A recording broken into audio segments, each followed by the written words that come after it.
아, 아버지. 이러니까 택시가 안 태워주죠. 이거 커버 다 졌겠네. 등에 안 닿게 앉으면 되잖냐? 수건도 있으니까 깔고 탈게. 땀 냄새도 많이 나고요. 버스 타고 가시면 되잖아요. 택시도 안 태워주는데 제 차에 이렇게 타시면. 엉덩이 닿는 데는 가죽이잖아.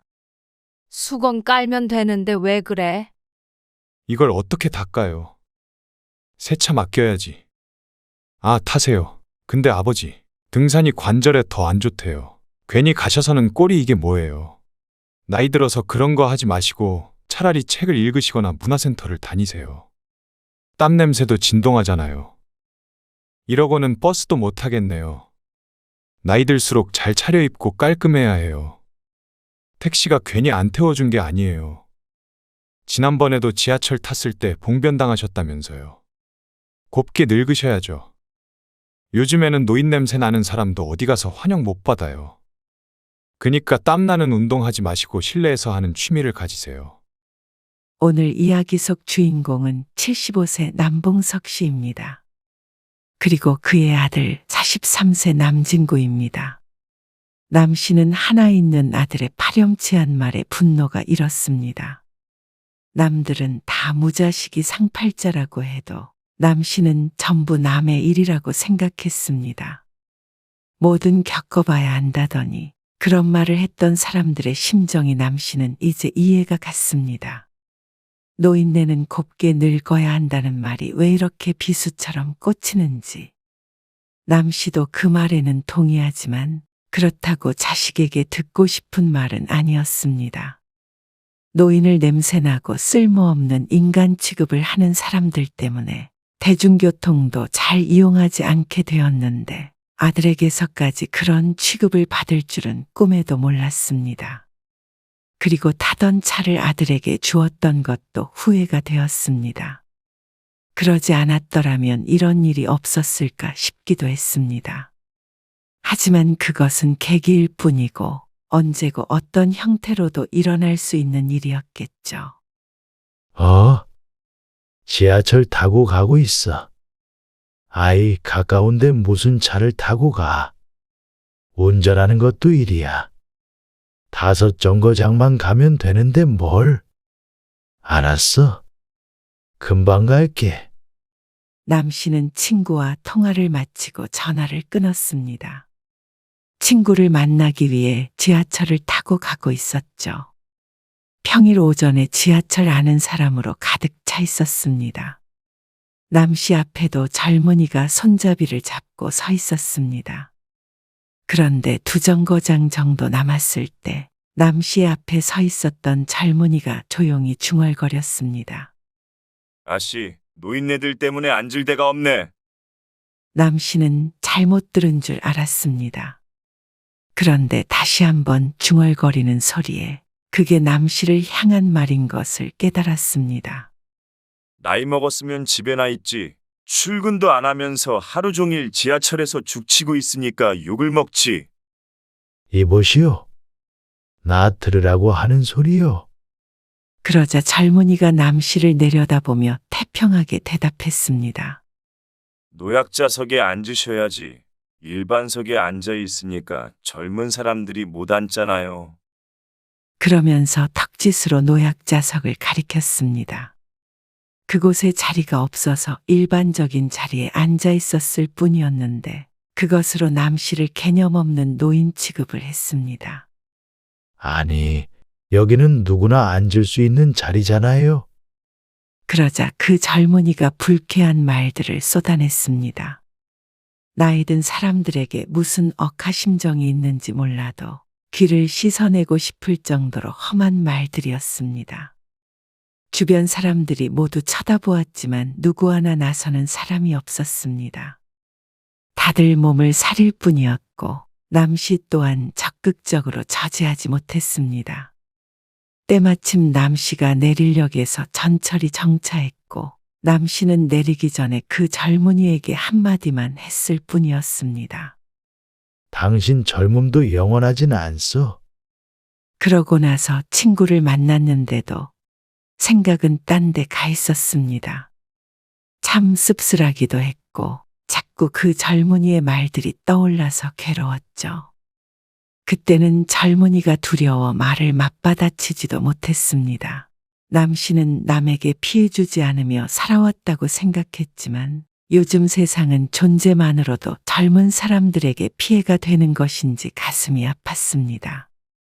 욕설을 한 젊은이가 잘못되었다는 것은 알지만 그래도 남 씨는 그날 이후로 대중교통은 잘 이용하지 않게 되었습니다. 차를 타거나 가까운 거리는 자전거를 탔죠.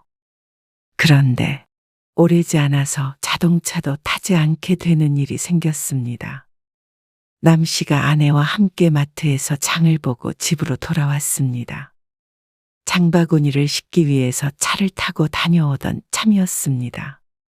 잠깐만 머리 좀 뒤로 해봐. 옆에가 잘 안 보이네. 뒤로 후진을 해서 주차를 하고 있을 때였습니다. 수십 년 해오던 운전이었지만 요즘 들어 주차하는데도 이렇게 시간이 오래 걸리곤 했습니다. 옆으로 더 틀어야 될 것 같은데. 왜 거기 닿을 것 같아? 옆에 차는 없었지만 화단턱이 높아서 닿으면 차가 망가질 것 같았습니다. 핸들을 조금 틀고 뒤로 천천히 후진을 하는데 그때 남 씨의 아내가 갑자기 소리쳤습니다. 에이고, 고양이! 남 씨는 무슨 말인지 인식하기도 전에 큰 소리에 놀라 페달을 꾹 밟았습니다. 그러자 차는 총알처럼 뒤로 굴러갔고 남 씨는 허겁지겁 발을 옮겨 브레이크를 밟았습니다. 차가 심하게 덜컹거리면서 제자리에 섰습니다. 심장이 콩닥거려 남 씨도 아내도 한참을 말도 없이 굳어 있었습니다. 먼저 정신을 차린 아내가 말했습니다. 뒤에 고양이가 있었어요. 안 부딪혔나? 후방 카메라가 비추고 있는 화면을 보자 뒤쪽에도 화단이 있어 어디 부딪히진 않은 듯 했습니다. 하지만 순간 브레이크를 밟지 않았다면 차는 화단을 넘어서서 뒤에 있는 아파트 건물까지 돌진했을 수도 있었습니다. 그런 상상을 하니 아찔했습니다. 고양이는? 저기 도망갔어요. 당신은 괜찮아? 괜찮아요. 아이고, 다행이네. 다행히도 아무런 피해는 없었지만 남 씨는 크게 놀랐습니다. 짐을 들고 집 안으로 들어와서도 놀란 가슴이 진정이 되지 않았습니다. 내가 정말 다 됐나 보다. 70대이니까 오래 운전하기도 했습니다. 이런 일이 차 없는 주차장이 아닌 도로에서 일어났다면 끔찍한 일이 생겼을 수도 있었습니다. 아무래도 운전대 놓을 때가 된 것 같아. 75살이면 아직 젊어요. 여태 사고도 한 번 없었잖아요. 뭘 그런 거 가지고 그래요. 오늘도 아무 일 없었고. 아내는 그런 남 씨를 말렸습니다. 실수 좀 할 수 있지. 그렇지만 남 씨는 당황해서 브레이크 대신 엑셀을 밟던 순간의 느낌을 떠올렸습니다. 남 씨는 눈을 질끈 감고 고개를 저었습니다. 사실 좀 더 빨리 운전대를 놨어야 했는데 차를 잘 안 타니까 내가 안일하게 생각했어. 아내는 대수롭지 않게 생각했지만 남 씨는 자신이 예전 같지 않다는 것을 느꼈습니다. 그래서 아들에게 상의를 했습니다. 아들은 아내와 비슷한 반응을 보였습니다. 에이, 그건 사람마다 다르죠. 아버지는 운전 문제 없이 잘 하시잖아요. 불안해서 앞으로 운전을 할 수 있을지 모르겠다. 앞으로 조심해서 하시면 되죠, 뭐. 큰 사고가 난 것도 아닌데 뭘 걱정하세요? 앞으로 운전 안 하시면 어떻게 다니시게요? 불편해서 못 다니죠. 자전거 있잖냐? 그래도 아직은 너무 섣부른 거 아닐까요? 그래서 남 씨도 고민이 좀 되었습니다. 한 번의 실수로 자신이 너무 심각하게 생각하는 것 아닌가 싶기도 했습니다. 그런데 며칠 뒤에 아들이 며느리와 함께 남신의 집으로 와서 말했습니다. 아버지, 지난번에 운전 안 하시겠다고 했잖아요. 전에 통화했던 내용을 다시 물어 확인하는 아들. 그리고 며느리가 물었습니다. 아버님, 큰일 날 뻔 하셨다면서요. 진구 씨한테 얘기 듣고 깜짝 놀랐어요. 그래? 사고 날 뻔했지 뭐냐? 그러자 아들이 용건을 꺼냈습니다. 운전 이제 안 하시겠다고 하셨잖아요. 저희도 가만히 생각을 해봤는데요. 아무래도 연세도 있으시니까 그렇게 하시는 게 좋을 것 같아서요. 분명히 통화했을 때는 별것 아니라고 했던 아들이 며칠 만에 입장을 바꿨습니다. 그런데 그건 아들이 말하지 않아도 남씨 스스로도 인지하고 있는 부분이었습니다. 남씨도 며칠간 생각을 해왔기 때문입니다. 그래? 안 그래도 그러려고 했어. 그래서 말인데요. 아버지 운전 안 하시면 그 차 어떻게 하시게요? 글쎄다. 팔아야겠지. 그러자 며느리가 다급하게 말했습니다. 그 차 안 쓰실 거면 저희 주시면 안 될까요? 갑작스러운 요구에 남씨는 뭐라고 대답해야 할지 몰랐습니다. 차를 말이야. 옆에 있던 아내도 놀라서 물었습니다. 너희 차 2대나 있잖아. 무슨 차가 더 필요해? 아, 애엄마 차가 너무 작잖아요. 아들이 소형차를 타고 다니는 며느리에게 자신이 타던 차를 주고 남씨의 차를 자신이 타겠다고 했습니다. 그거 차 산 지 얼마 안 되지 않았어? 3년 됐어요. 근데 너무 차가 작으니까 애들 데리고 왔다 갔다 하기에도 불편하고 남들 보기에도 좀 그래서요. 남씨와 아내는 조금 고민했습니다. 남씨의 차도 낡은 차가 아니기 때문에 팔면 얼마라도 돈이 될 것이었기 때문입니다. 요즘에는 초등학생들도 경차 타면 창피하다고 해요. 왜 애들이 창피하대? 그렇대요. 서로 너희 집 차 뭐냐고 물어보고 그런다고. 남씨는 놀랐습니다. 첫째 손자가 초등학교 4학년밖에 안 됐기 때문입니다. 그래서 저희도 속상해서 차를 바꿔야 하나 생각했었거든요. 근데 마침 아버님이 차를 안 쓰신다니까요. 참 안타까운 목소리로 말하는 며느리 때문에 남씨도 매정하게 거절할 수가 없었습니다. 어차피 아버지 앞으로 운전 안 하시면 불편하실 거 아니에요. 멀리 가실 때나 차 쓰셔야 할 때 저한테 전화하시면 제가 올게요. 뭐? 네가 운전기사 노릇이라도 하려고? 출근했을 때 말고는 할 수 있죠. 집이 먼 것도 아니고. 호언장담을 하는 아들. 사실 남씨도 그게 걱정이었습니다.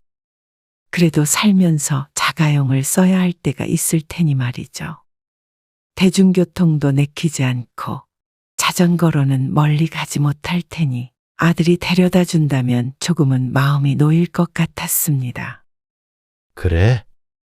그럼 차값은 안 받는 대신에 네 엄마 병원 갈 때나 필요할 때 불러도 되지? 그럼요. 언제든지 부르세요. 언제든지는 무슨 매일 불러도 올래? 아, 그렇다니까요. 실없는 약속에 오히려 신뢰가 가지 않았습니다. 아이고 됐어. 그렇게 말 안 해도 준다. 그러자 아들 며느리가 무척 기뻐했습니다. 정말 감사해요. 감사합니다. 어머님, 아버님. 기뻐하는 아들 며느리를 보니 남씨도 흐뭇했습니다. 자, 여기 차키. 온 김에 가져가. 남씨가 현관 옆에 걸려있던 차키를 아들에게 건넸습니다. 키 하나 더 있을 건데 나중에 찾으면 줄게. 아들은 기쁘게 차키를 건네받았습니다. 그렇게 아들이 남씨의 차를 타고 갔지만 그날 이후 남씨도 아내도 굳이 차를 태워달라고 아들을 부르지 않았습니다. 행동 반경이 그렇게 넓지가 않으니 차를 탈 일이 많지도 않았습니다. 마트도 조금씩 자주 장을 보면 자전거면 충분했습니다. 그런데 자가용이 필요한 일이 아예 없을 수는 없었습니다. 아들에게 차를 준 지 반년 정도 됐을 때였습니다. 여보, 성훈이 엄마 있잖아요. 이번에 아들네 집으로 들어간대요. 근데 작년에 삼벽걸이 에어컨을 나한테 가져가라는데 가져올까? 거실에 에어컨 있는데 또 필요해? 에이, 안방에는 없잖아요. 요새 날도 더운데 하나 더 설치하면 좋지 않을까요? 그리고 공짜잖아요. 안 그래도 요즘 날이 더워 거실에 이불을 깔고 자곤 했습니다. 안방에서 켜고 문을 닫으면 전기세도 아낄 것 같았고 에어컨을 조금만 켜도 될 듯 했습니다. 근데 어떻게 갖고 오게? 택시에다가 실어오면 되지 않을까요? 가지고 오려면 실외기까지 가져와야 하는데 그걸 어떻게 택시에 실어? 너무 큰가? 넣으려면 어떻게든 넣겠지만 민폐잖아. 그러자 아내가 말했습니다. 그러면 친구한테 한 번만 옮겨달라고 하면 되죠. 그 에어컨 사려면 100만 원은 들 텐데 아깝잖아요. 남 씨의 아내가 아들 친구에게 연락을 했습니다. 아, 언제요? 이번 주에 너 편할 때 아무 때나 괜찮아. 아, 그래요. 에어컨이요. 아들이 머뭇거렸습니다. 바쁜지 귀찮은지 모르겠지만 부탁하는 사람도 찜찜한 반응이었습니다.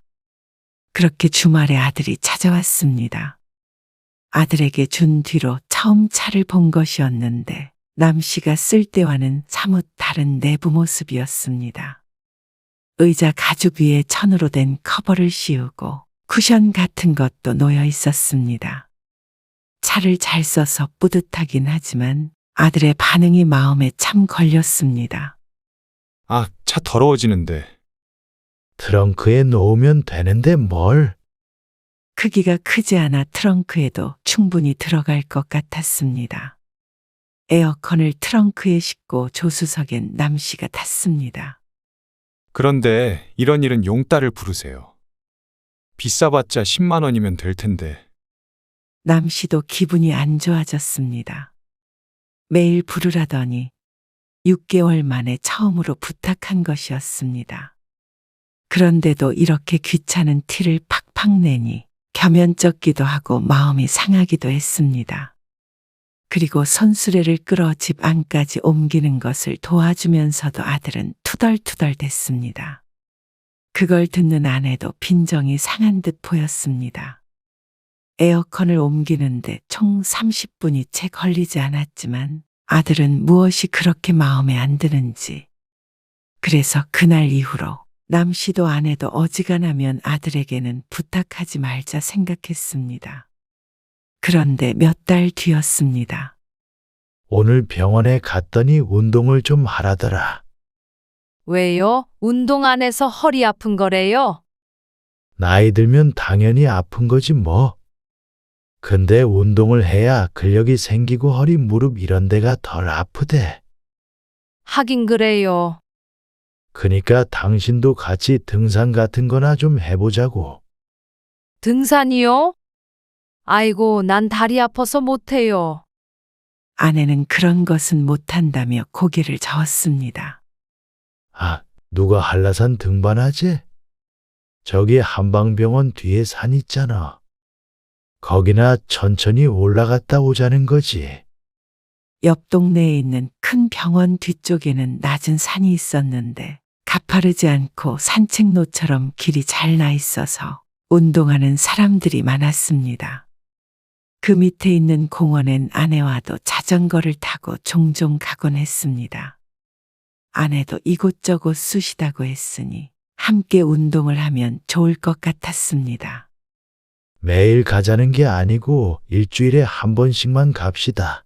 가서 중간까지만 올라갔다 오자고. 그리고 갈 때 올 때는 힘드니까 택시 타고 가고. 무리하려고 하는 운동이 아니기 때문에 슬슬 올라갔다 올 생각이었습니다. 아내도 마지못해 남 씨를 따라 나섰습니다.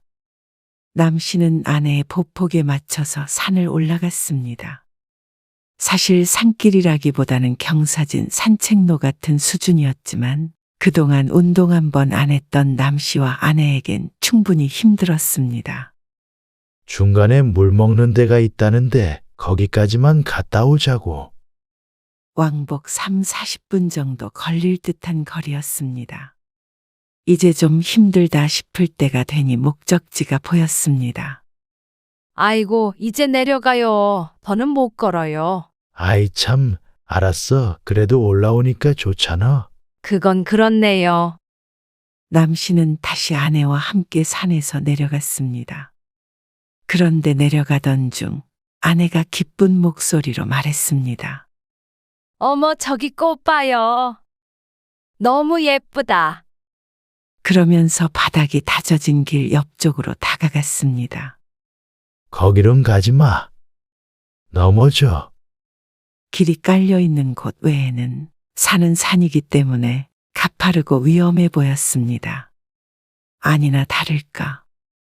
아내는 돌을 잘못 밟고 넘어져 버렸습니다.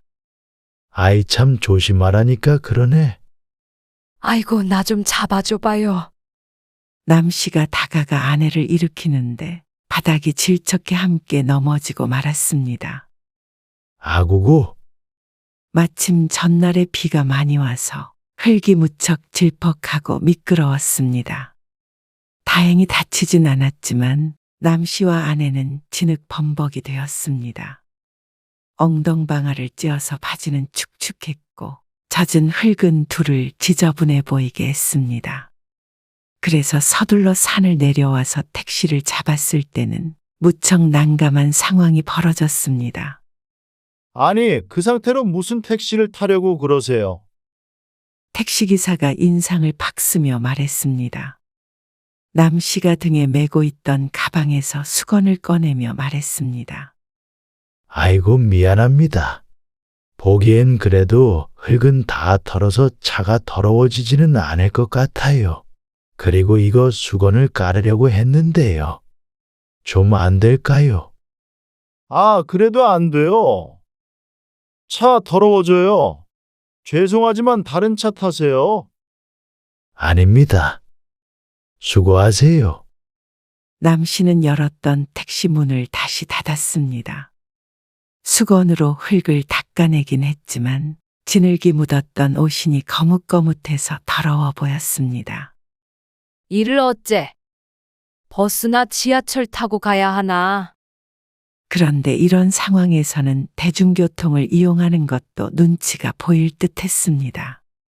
멀쩡할 때도 욕먹는데 이런 차림으로 지하철이나 버스를 탔다가는 좋은 꼴을 보지 못할 것 같았습니다. 아, 오늘 친구 집에 있을 텐데 친구한테 전화해 볼까요? 하지만 아들에게 전화하기도 망설여졌습니다. 지난번에 있었던 일도 있고 또 아들에게 싫은 소리를 들을 것 같았습니다. 그래도 집까지 걸어갈 순 없잖아요. 알았어. 내가 해볼게. 그래서 남 씨가 어쩔 수 없이 아들에게 전화를 걸었습니다. 친구냐? 엄마 아빠 오늘 한방병원 뒤에 등산 왔는데 네 엄마가 넘어져가지고 우리 둘 다 옷이 좀 더러워졌어. 지금 안 바쁘면 네가 좀 데리러 올 수 있냐? 그러자 한숨 소리가 들렸습니다. 지금요. 택시 타고 오시면 되지 않아요? 그러려고 했는데 꼴이 이래서 택시가 태워줘야 말이지. 그러니까 너한테 전화했지. 그러자 아들은 엉뚱한 소리를 했습니다. 택시가 안 태워줘요? 그건 승차겁으로 신고를 하셔야죠. 하지만 신고는 신고고 남 씨는 얼른 집으로 돌아가고 싶었습니다. 날이 더워 땀도 많이 흘렸고 넘어지면서 엉치를 찧었는지 찌릿찌릿하기도 했습니다. 어쨌든 집에는 가야 할 것 아니냐? 그러자 아들이 기다리라며 전화를 끊었습니다. 남 씨와 아내는 산 입구에 있는 벤치에 앉아서 아들을 기다렸습니다. 그렇게 20분쯤 있자 아들이 도착했습니다. 남 씨가 조수석 문을 열자 아들이 놀라서 말했습니다. 아, 아버지.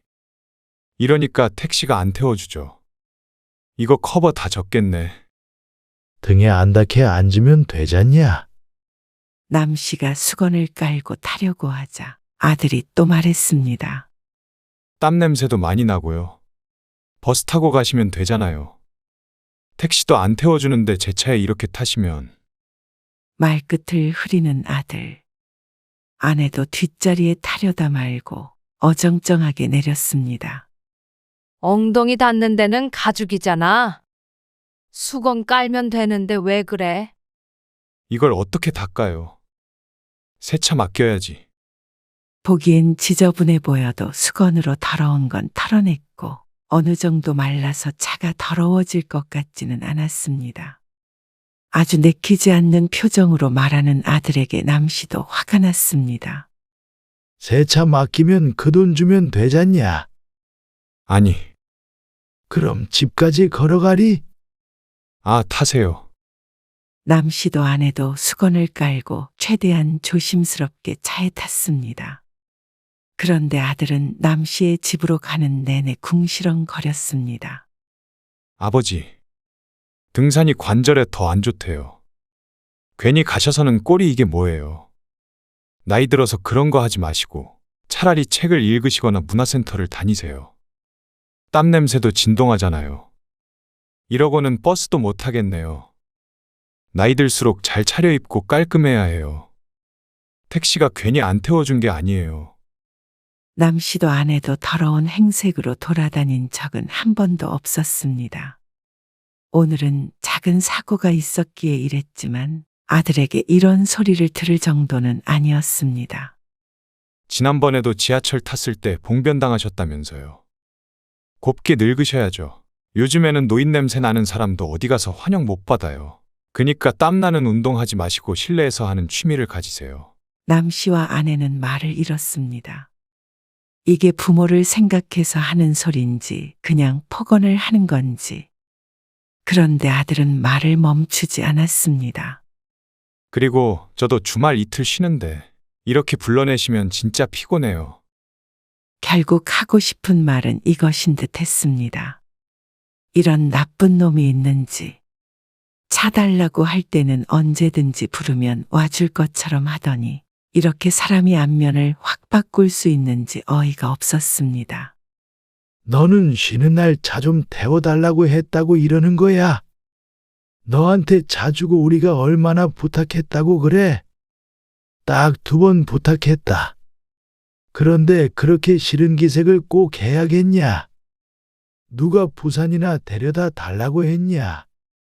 10분, 20분 걸리는 거 좀 한번 데려다 주면 어떻게 돼? 이 차 줄 때 네가 뭐라고 했는지 벌써 잊었어? 아니, 차 주셨다고 운전기사처럼 부리세요. 뭐? 운전기사? 내가 정말 그렇게 불러 제껴봤으면 억울하지나 않지. 그리고 차 좀 뭐가 묻으면 어떻냐? 흙이야 털어내면 되는 거고. 땀 냄새 좀 날 수도 있는 거 아니냐? 창문 열어서 냄새는 빼면 되는 거고. 넘어져서 어디 다친 건 아닌가 물어봐 주길 바라지도 않는다. 그러면 적어도 말은 그렇게 하면 안 되지. 아니, 누가 자기 차 더러워지는 걸 좋아해요. 아버지 차 주셨다고 너무 생색내시는 거 아니에요? 뭐 생색? 말을 주고받는 와중에 차는 남씨의 집 앞에 섰습니다. 여보, 그만해요. 그냥 내리자. 아내가 남씨를 말렸습니다. 더는 말할 것도 없어요. 얼른 씻고 쉬고 싶어요. 아내도 화가 나 보였습니다. 남씨도 아들에게 한마디 더 하려다가 아내를 한번 쳐다보고는 차에서 내렸습니다. 너 이놈 그렇게 사는 거 아니다. 이런 괘씸한 놈, 천하의 나쁜 놈을 봤나? 그러곤 차문을 닫았습니다. 그렇게 아내를 데리고 들어가려는데 아들이 창문을 열더니 한마디 했습니다. 그렇게 괘씸하시면 다음부턴 택시 타세요. 괜히 도와드리고 욕먹으니까 저도 기분이 안 좋네요. 남씨가 무어라 하기도 전에 창문이 올라갔고 차는 출발했습니다. 남 씨도 아내도 벙찐 표정으로 서로를 바라보았습니다. 뭘 잘못 먹었는지, 쉬는 날 불러낸 게 그렇게 불만스러웠는지 모르겠지만 남 씨는 황당해서 뒷골이 다 당겼습니다. 남 씨가 차를 준 게 아니더라도 자식이라면 부모가 곤란할 때 좀 태워줄 수 있는 것이라고 생각했습니다. 하물며 그 차가 남 씨가 준 차인데 자신의 차가 더러워진다며 저렇게 짜증을 내는 아들을 보니 차를 준 것조차 후회가 됐습니다. 남 씨와 아내가 집에 들어와 착잡한 표정으로 마주보고 앉았습니다. 차를 괜히 줬어요. 남 씨의 아내도 같은 생각을 하고 있었던 것 같습니다. 안 타더라도 팔아버릴 걸. 여보, 그 차키 하나 더 있지? 지난번에 주지 않았던 차키가 떠올랐습니다. 잠깐만요. 지난번에 내가 찾아놨었는데 아들에게 주려고 서랍장에서 찾아서 놨던 것을 아내가 가지고 나왔습니다. 어쩌려고요? 아, 뭘 어째? 후회되는 건 가서 고쳐놔야지. 남 씨는 얼른 옷을 갈아입고 나갔습니다. 그리고 택시를 타고선 아들네 집으로 갔죠. 아들네 아파트 앞에서 차키를 눌러보자 삐빅하고 소리가 났습니다. 주차되어 있는 자신의 차를 발견한 남 씨는 얼른 차에 올라탔습니다. 그리고는 그대로 운전을 해서 남 씨의 동네로 돌아왔습니다. 아파트 안에 주차하지 않고 주변 골목에다가 세워두었습니다. 아들도 키를 가지고 있기 때문이었죠. 그러자 다음 날 아침에 아들에게 전화가 왔습니다. 아버지, 혹시 차 가지고 가셨어요? 그래. 빌려줬던 거 가지고 왔다. 그러자 아들이 펄쩍 뛰었습니다. 아버지가 언제 빌려주셨어요? 저 주셨잖아요. 내가 언제 줬냐? 빌려줬지. 아니, 왜 말을 바꾸세요? 글쎄다. 말은 네가 바꿨지. 어쨌든 그 차는 내가 어제 가서 팔아버렸으니까 그런 줄 알아라. 팔았다고요? 거짓말이시죠? 저 지금 차 때문에 회사도 늦었어요. 그리고 차 하나로 어떻게 살라는 거예요? 그걸 왜 나한테 물어? 너네 원래 타던 차는 팔아서 그 돈은 있을 거 아니냐? 그걸로 작은 차 다시 사던지 해라. 아니, 아버지 어차피 운전도 안 하실 거라면서요. 운전 안 하면 돈도 필요 없냐? 아무튼 그런 줄 알고 끊어라. 앞으로는 차 태워달라고 부탁할 일도 없으니까 너도 잘 됐지? 진짜 황당하네요. 남 씨는 전화를 끊었습니다. 그러자 옆에서 아내가 물었습니다. 차 진짜 팔려고요? 그럼 팔아야지. 이따가 갔다 올게. 차 판 돈으로 택시나 타고 다니자고. 그러자 아내도 한숨을 쉬었습니다. 남 씨도 차를 가져와서 복수 아닌 복수를 했지만 그렇다고 기분이 좋은 상태는 아니었습니다. 남도 아니고 아들 일이었으니 말이죠. 아무리 자식이라도 서로 부탁하고 부탁받고 그런 거 하지 말자고 이제. 그래요. 나도 이번에 너무 서러웠어요. 그놈이 우리 아들이 맞나 싶었어. 장가 가면 우리 아들 아니야. 그냥 그렇게 생각하고 살아. 그게 마음 편하니까. 남 씨는 아내에게 말하고 있었지만 스스로에게 하는 말이기도 했습니다. 이기적인 자식, 그리고 그런 자식에게 기대하고 실망하는 부모. 더 이상은 불필요한 것에 마음 쓸 필요 없었습니다. 그러려면 아무리 부모 자식이라도 거리를 두는 게 맞았습니다. 그것이 남 씨가 나이 들어 얻은 가장 큰 깨달음이었습니다.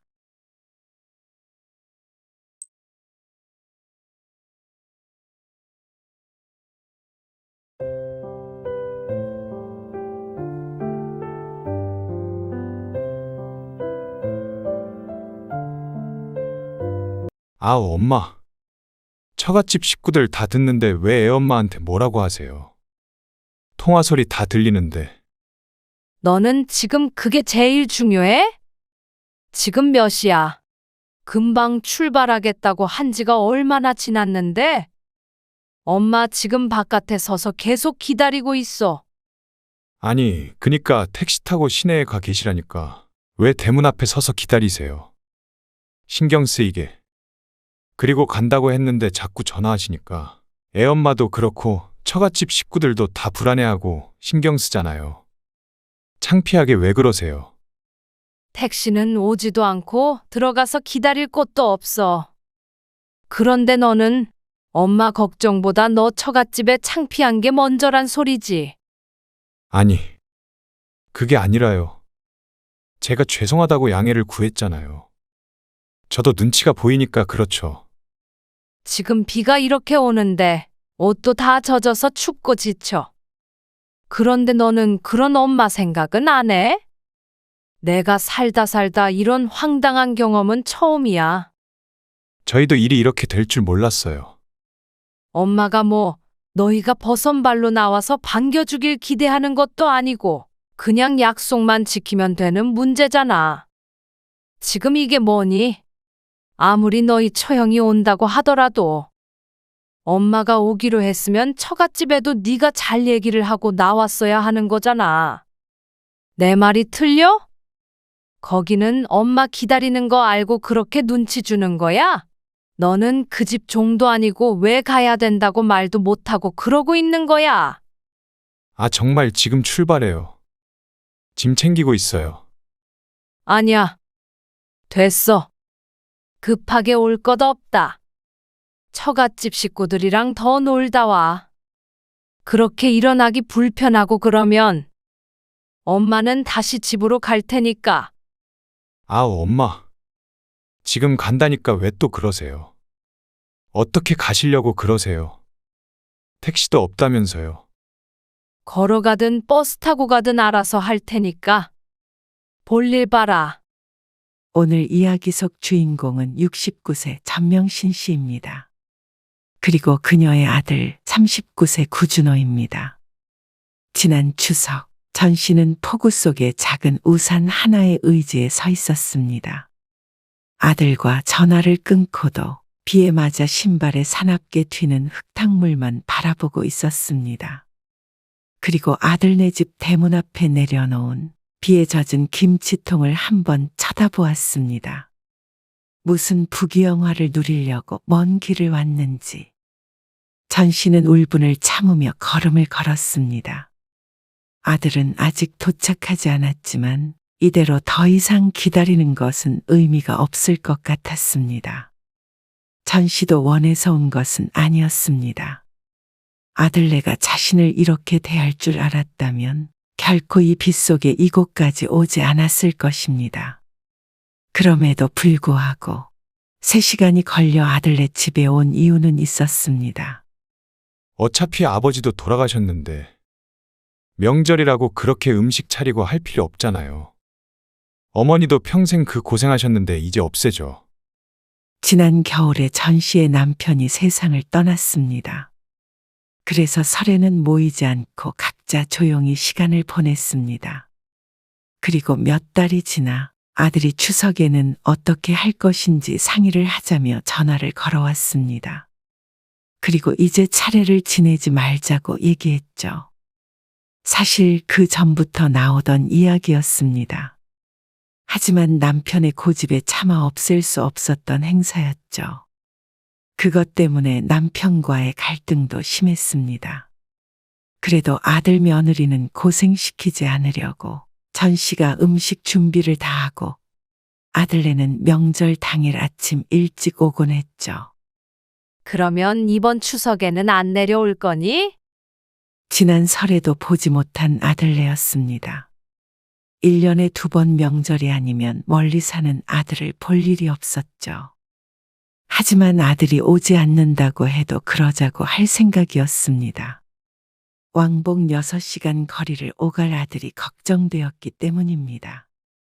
아니요. 같이 식사라도 한 끼 해야죠. 그래도 명절인데. 그래? 그럼 하루만 있다가 가서 쉬어. 그러자 아들이 대답했습니다.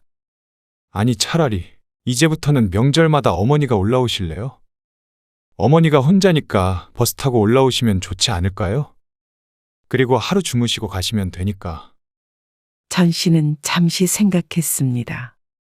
명절엔 집에서 자식이 오길 기다렸지. 직접 가본 적이 없었습니다. 아들은 최근에 서울에서 경기도로 이사했는데 이사한 아들네 집까지 찾아가는 길도 걱정이 되었고 말이죠. 터미널에 내려서 택시 타고 집에 오시면 되니까 저희가 차 타고 거기까지 가는 것보다는 훨씬 나을 것 같은데요. 차도 엄청 막히잖아요. 그건 그랬습니다. 길에서 버리는 시간이 너무 길었고 그 먼 길을 아들 며느리 손주들까지 힘들게 올 것을 생각하면 자신 혼자서 올라가는 게 더 효율적일 것 같았습니다. 그래. 그러면 추석 때는 내가 올라갈게. 그래요, 그럼. 주소 보내드릴 테니까 터미널에서 택시 타서 보여주세요. 아, 엄마. 올 때 김치도 두세 포기 갖고 올라와 주세요. 지난번에 택배도 보내줬잖아. 벌써 다 먹었어? 묵은지가 다 떨어졌다네요. 늘 김장을 하면 가장 많이 챙겨서 보내주곤 했는데 아들 준호는 김치찜, 김치찌개 같은 김치로 한 요리를 참 좋아했습니다. 그래서 다음에 김장이 다가올 때쯤에는 늘 전 씨의 냉장고에 든 것까지 더 보내주곤 했습니다. 아, 너무 무거울까요? 아냐. 세 포기만 가져가면 되잖아. 그리고 어차피 버스 타고 가니까 들고 가지 뭐. 그렇게 전 씨는 추석에 아들네 집으로 가기로 결정이 되었습니다. 그리고 전 씨가 출발하는 전날에 아들이 다시 전화를 했습니다.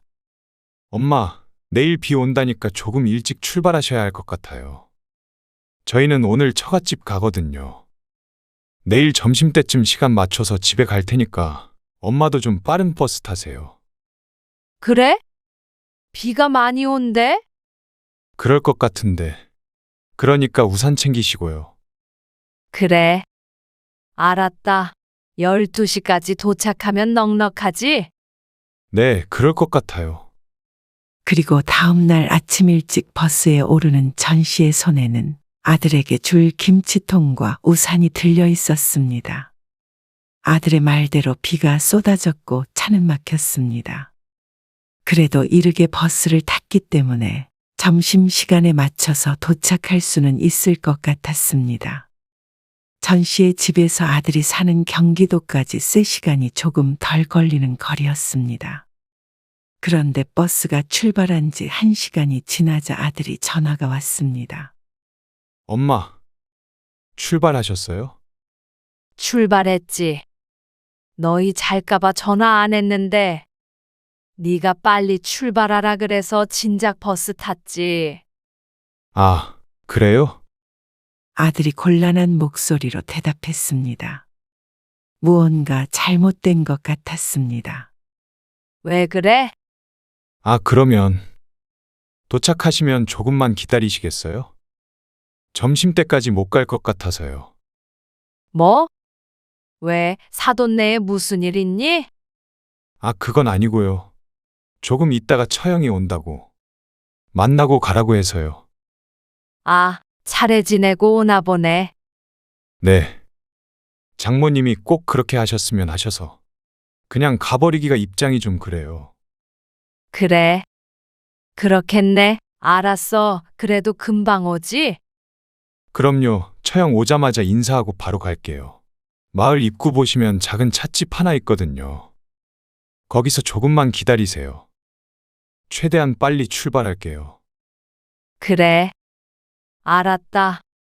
바깥은 여전히 폭우가 쏟아지고 있었고 슬슬 아들을 기다려야 할 시간이 걱정이 되기 시작했습니다.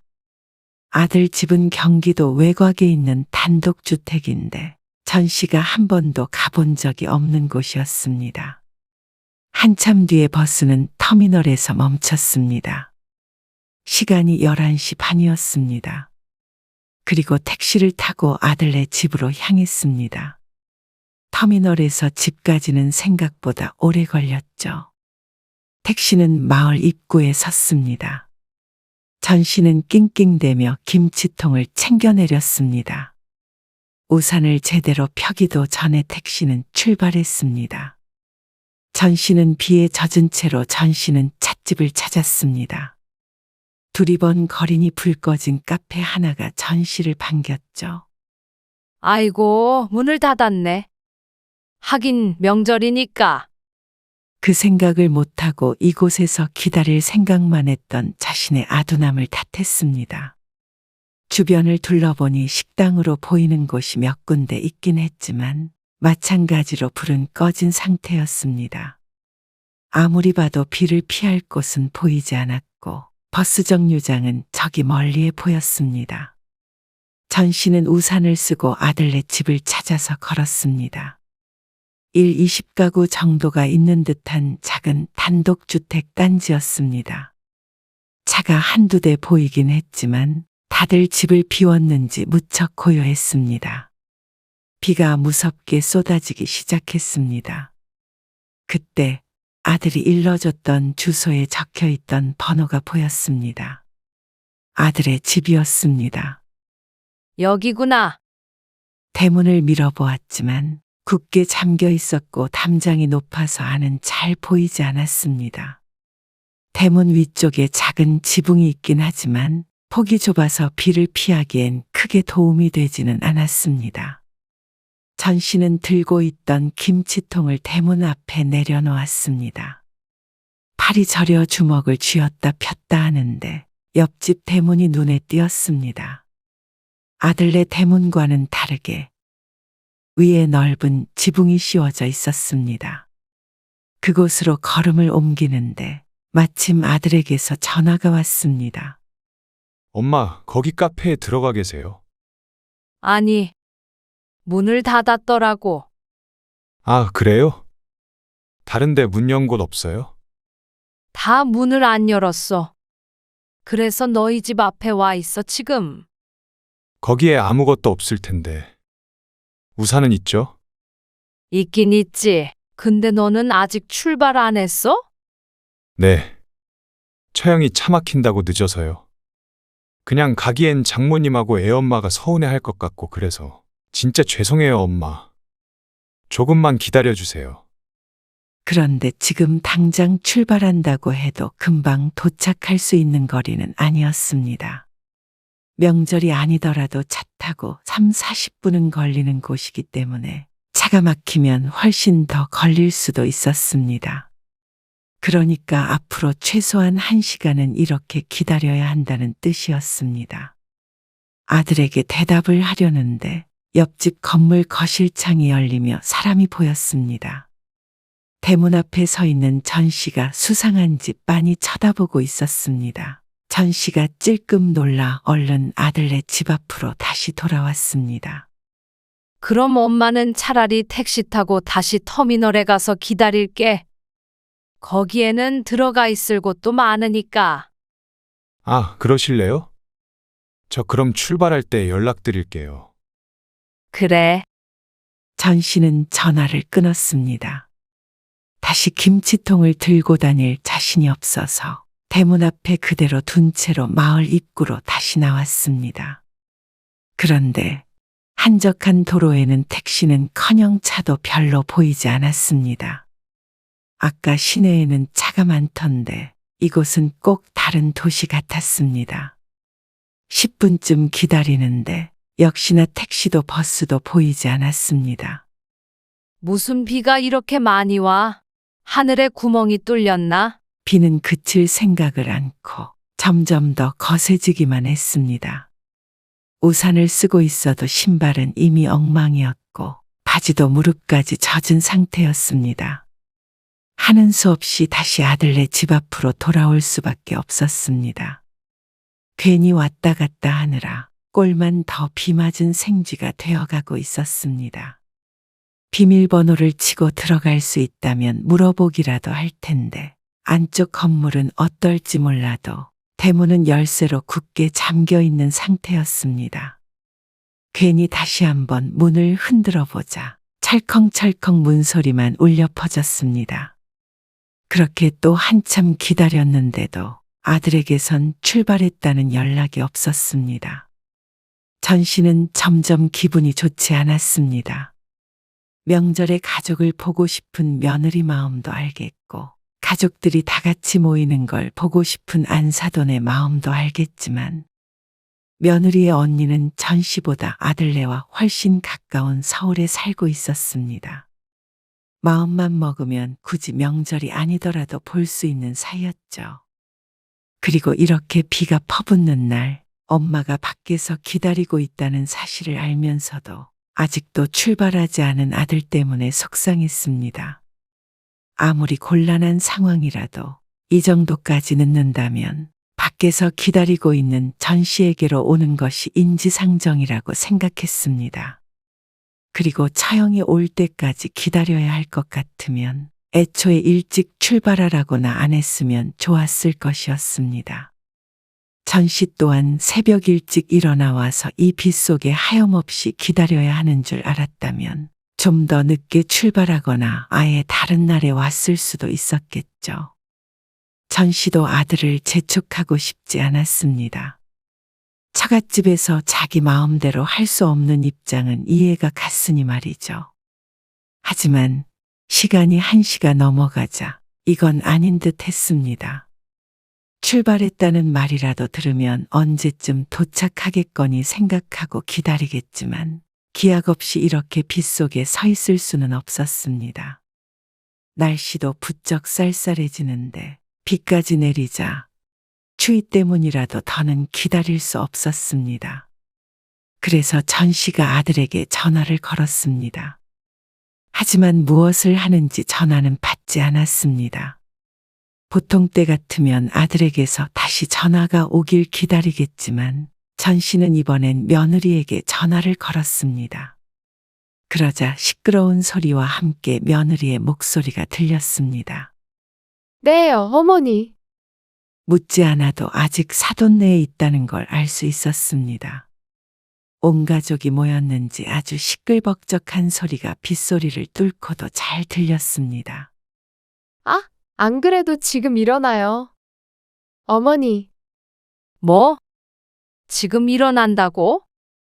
아까 출발한다더니 여태 출발도 안 했어? 지금이 몇 신 줄이나 아니? 전 씨도 말을 곱게 하기가 힘들었습니다.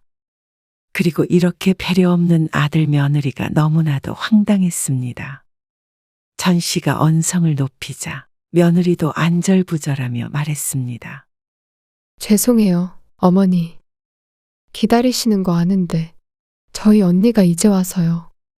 지금 얼굴 봤으니까 바로 출발할게요. 그러니까 전 씨가 꼭 명절에 며느리는 가족도 못 보게 하는 나쁜 시어머니가 된 것 같았습니다. 전 씨가 화를 누그러뜨리며 한숨을 푹 쉬고 있는데 아들이 전화를 바꿨습니다. 엄마, 저한테 전화하시지 왜 애엄마한테 전화를 하셨어요? 받자마자 한다는 소리가 황당했습니다. 네가 전화 안 받았잖냐? 아들이 조용한 곳으로 자리를 옮겼는지 탁 하고 방문을 닫는 소리가 들렸습니다. 아, 엄마. 처갓집 식구들 다 듣는데 왜 애엄마한테 뭐라고 하세요? 통화 소리 다 들리는데. 너는 지금 그게 제일 중요해? 지금 몇 시야? 금방 출발하겠다고 한 지가 얼마나 지났는데? 엄마 지금 너희 집 대문 앞에 서서 계속 기다리고 있어. 아니, 그니까 택시 타고 시내에 가 계시라니까 왜 대문 앞에 서서 기다리세요? 신경 쓰이게. 그리고 간다고 했는데 자꾸 전화하시니까 애엄마도 그렇고 처갓집 식구들도 다 불안해하고 신경 쓰잖아요. 창피하게 왜 그러세요? 택시는 오지도 않고 들어가서 기다릴 곳도 없어. 그런데 너는 엄마 걱정보다 너 처갓집에 창피한 게 먼저란 소리지. 아니, 그게 아니라요. 제가 죄송하다고 양해를 구했잖아요. 저도 눈치가 보이니까 그렇죠. 아들이 누그러진 말투로 이야기했지만 전 씨는 더욱 기분이 상했습니다. 지금 비가 이렇게 오는데 옷도 다 젖어서 춥고 지쳐. 그런데 너는 그런 엄마 생각은 안 해? 내가 살다 이런 황당한 경험은 처음이야. 저희도 일이 이렇게 될 줄 몰랐어요. 갑자기 처형 보고 가라고 장모님이 붙잡으시니까. 엄마가 뭐 너희가 버선발로 나와서 반겨주길 기대하는 것도 아니고 그냥 약속만 지키면 되는 문제잖아. 지금 이게 뭐니? 아무리 너희 처형이 온다고 하더라도 엄마가 오기로 했으면 처갓집에도 네가 잘 얘기를 하고 나왔어야 하는 거잖아. 내 말이 틀려? 거기는 엄마 기다리는 거 알면서 그렇게 눈치 주는 거야? 말씀은 드렸는데. 그런데도 너희 붙잡아 두는 거야? 아니에요. 저희 지금 일어나요. 엄마. 지금 출발할게요. 이렇게 늦게 올 거였으면 일찍 출발하라고 하질 말던가. 그것도 섭섭했습니다. 전 씨가 늦을까봐 빨리 출발하라던 아들은 자신이 조금 기다리는 건 싫고 전 씨가 기다리는 것은 괜찮은 모양이었습니다.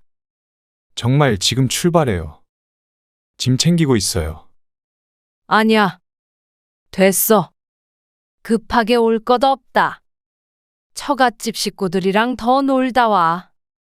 지금 출발하더라도 한참을 더 기다려야 할 텐데 전 씨는 그러고 싶지 않았습니다. 그리고 지금 출발한다는 아들의 말도 이제는 신뢰가 가지 않았습니다. 그게 무슨 말씀이세요? 그렇게 일어나기 불편하고 그러면 엄마는 다시 집으로 간단 소리야. 아우, 엄마. 지금 간다니까 왜 또 그러세요? 저도 진짜 속상하고 곤란하고 스트레스 너무 받아요. 저도 맘 같아서는 진작에 일어났어요. 저도 여기서 입장이 있는데 엄마가 조금만 이해해 주세요. 금방 간다니까요. 그러니까 지금도 곤란한 상황이잖아. 괜히 엄마 때문에 눈치 보지 말고 너는 거기 처갓집에서 더 놀다 오라는 거 아니냐? 어떻게 가시려고 그러세요? 택시도 없다면서요. 걸어가든 버스 타고 가든 알아서 할 테니까 볼일 봐라. 전 씨는 전화를 끊었습니다. 아까부터 출발한다 하는데 또 언제 출발할지는 모를 일이었습니다. 그리고 이렇게 전 씨가 기다리는 걸 알면서도 빨리 가보라고 하지 않는 사돈에게도 화가 났고 며느리에게도 섭섭했습니다. 아들이 말을 꺼내기 어려우면 며느리라도 나서서 부모님에게 말씀드리고 나왔어야 하는 거 아닌가 싶었습니다. 어찌됐든 늦게 오더라도 버스가 다니긴 할 테니 버스라도 타고 다시 터미널로 갈 생각이었습니다. 전 씨는 대문 앞에 놓여있는 비에 젖은 김치통을 보았습니다. 꼭 제 처지 같았습니다. 저것도 주고 싶지도 않지만 다시 들고 가는 게 일일 것 같아서 그냥 발길을 돌렸습니다. 쏟아지는 빗줄기를 겨우 막아주고 있는 우산을 고쳤으며 걸음을 떼는데 옆집 대문이 끽 하고 열렸습니다. 아까 거실 창으로 마주쳤던 그 집주인인 듯 했습니다. 전 씨는 흠칫 놀라 빠르게 지나치려 했지만 옆집 남자가 말을 걸었습니다. 저기 아까부터 계속 여기 서 계시던데 누구 찾아오셨어요? 아, 여기 옆집이 아들네 집이에요. 그러세요. 비도 많이 오는데 왜 안 들어가시고 계속 바깥에 계세요? 아, 아들이 늦는다고 해서요. 그러자 옆집 남자가 걱정스럽게 말했습니다. 그러면 저희 집에라도 들어와서 기다리시겠어요? 전 씨가 그 말을 듣고 손사래를 쳤습니다. 아니에요. 말씀만이라도 감사해요. 비가 많이 오는데 아이고 다 젖으셨네. 이 동네는 한적해서 어디 갈 데도 없으실 텐데요. 아들보다 모르는 옆집 주인이 더 전 씨를 걱정했습니다. 희한한 일이었죠. 아니요. 집에 돌아가려고요. 아들이 회사에 일이 생겼다고 늦는 데서요.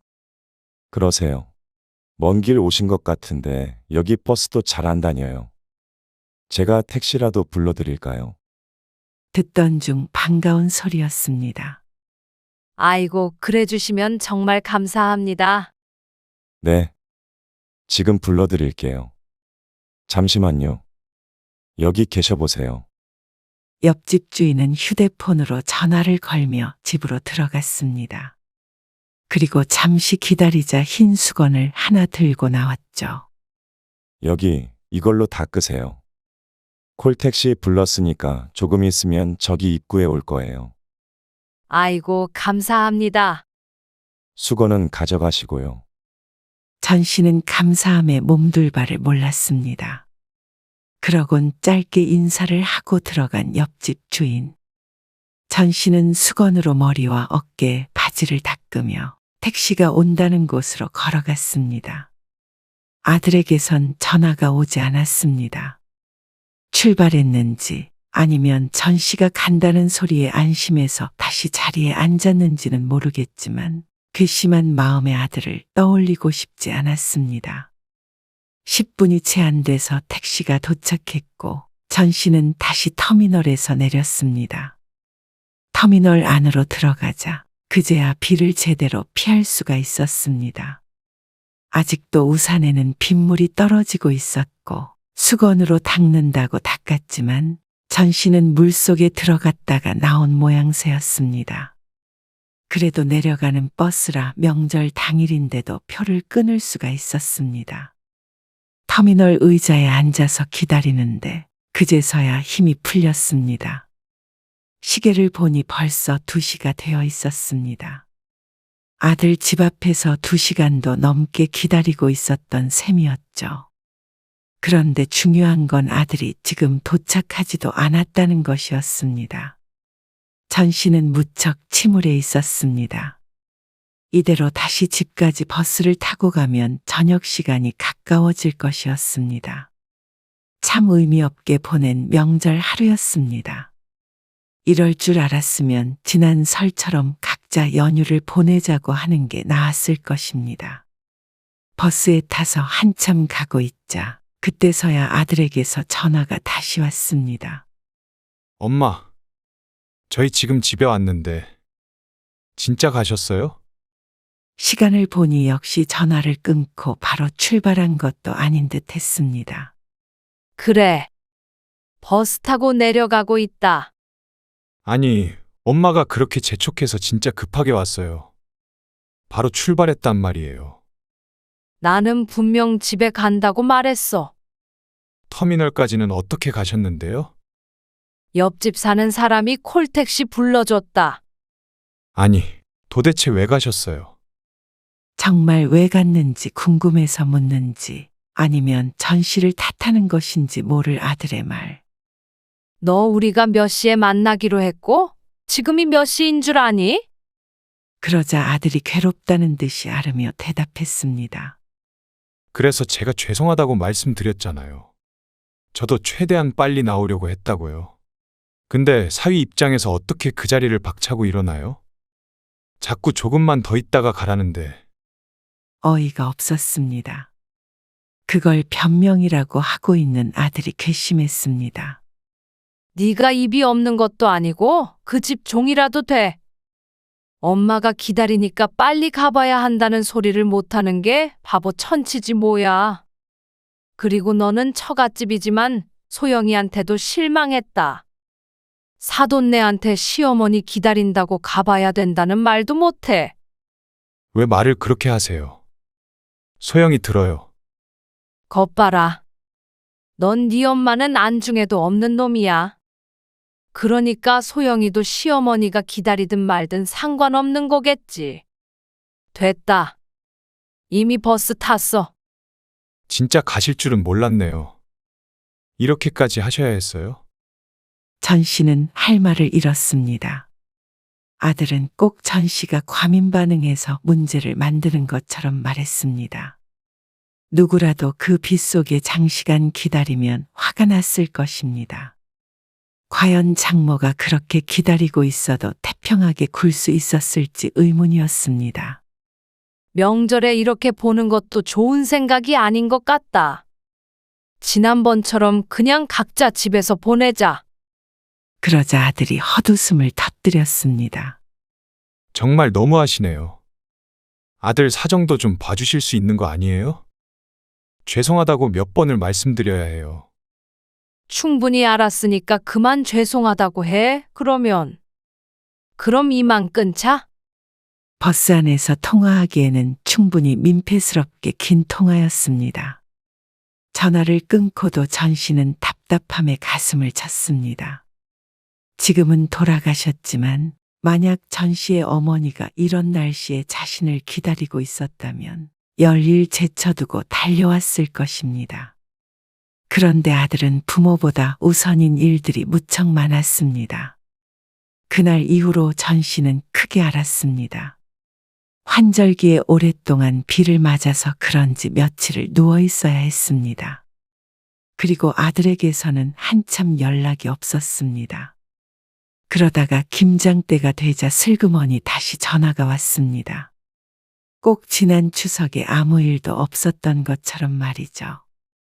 엄마, 김장 언제 하세요? 2달은 연락 없이 지냈으면서 그놈의 김치는 먹고 싶었던 모양이었습니다. 김장은 왜? 아, 지난번 일도 있고 해서. 이번에 김장할 때는 저희가 한번 내려갈까 해서요. 그런데 지난번 김치통을 두고 오면서 전 씨도 스스로 다짐했던 것이 있었습니다. 이번엔 김장을 딱 10포기만 할 거야. 네? 10포기면 너무 적지 않아요? 하지만 전 씨 혼자서 먹기에는 충분한 양이었습니다. 그동안 아들내 먹인다고 하루 종일 혼자서 수십 포기씩 허리가 끊어지게 김장을 해왔었습니다. 대부분 아들네 집으로 택배를 보냈었죠. 전 씨는 아들네처럼 김치 요리를 많이 먹지 않기 때문에 10포기면 1년은 먹을 수 있었습니다. 너희는 이제 사 먹어라. 나도 이제 늙어서 그렇게 많이 김장 못해. 아, 그러니까 저희가 갈게요. 너희가 뭐 김장을 할 줄이나 아니? 생전 와본 적도 없는데 갑자기 왜 그래? 요새는 사 먹는 김치도 맛있다더라. 김치 하나 때문에 괜히 먼 거리 왔다 갔다 할 건 뭐 있니? 그러자 아들이 지난번 화가 아직 안 풀렸느냐며 억울해했습니다. 지난번 일 때문에 그러시는 거예요? 이제 화 풀리실 때도 됐잖아요. 내가 지금 화내니? 그게 아니라 괜히 불필요한 일을 해서 서로 마음 상하게 안 하려는 거야. 지난번에 깨달았어. 괜히 독립한 자식 먹이겠다고 김치 싸들고 올라가서는 지난번처럼 너희도 물론 나한테 서운한 게 있겠지. 그래서 내가 생각해봤는데 다음 설에도 서로 오가지 말자. 나도 그냥 여기 친구들이랑 놀러나 가고 그렇게 시간 보내려고 한다. 아들은 할 말을 잃은 것 같았습니다. 자꾸 부대끼면서 살려고 하니까 늘 섭섭한 게 생기고 상대방에게 바라는 게 생기고 그러잖냐? 나도 다시는 그런 불쾌한 경험 하고 싶지 않고 그렇다고 너희가 겪게 하고 싶지도 않어. 그러니까 우리도 무리해서 오가고 그러지 말자. 가까이 살면 모르겠지만 3시간 거리야, 3시간? 아들이 역시나 말이 없었습니다. 너도 서운하게 생각하지 말어라. 그러는 게 오히려 앞으로 부모 자식이 더 멀어지지 않는 방법일 것 같으니까 말이야.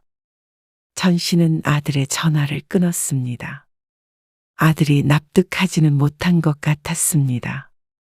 전화를 끊고도 문자 메시지로 구구절절한 변명의 말을 늘여놓았으니 말이죠. 지난번에 처갓집에서는 상황이 이러했다, 누가 이러했다 하면서 말이죠. 하지만 그런 것들은 그 당시에는 중요했을지 몰라도 전 씨는 이제 그게 전혀 중요하지 않았습니다. 명절에 한번 아들네가 오려나 언제 오려나 오매불망 아들을 기다릴 필요도 없었고 나를 초대해 주려나 아들네가 어떻게 살고 있나 궁금해하고 그 집 앞에서 하염없이 아들을 기다릴 일은 더 이상 없을 테니 말이죠.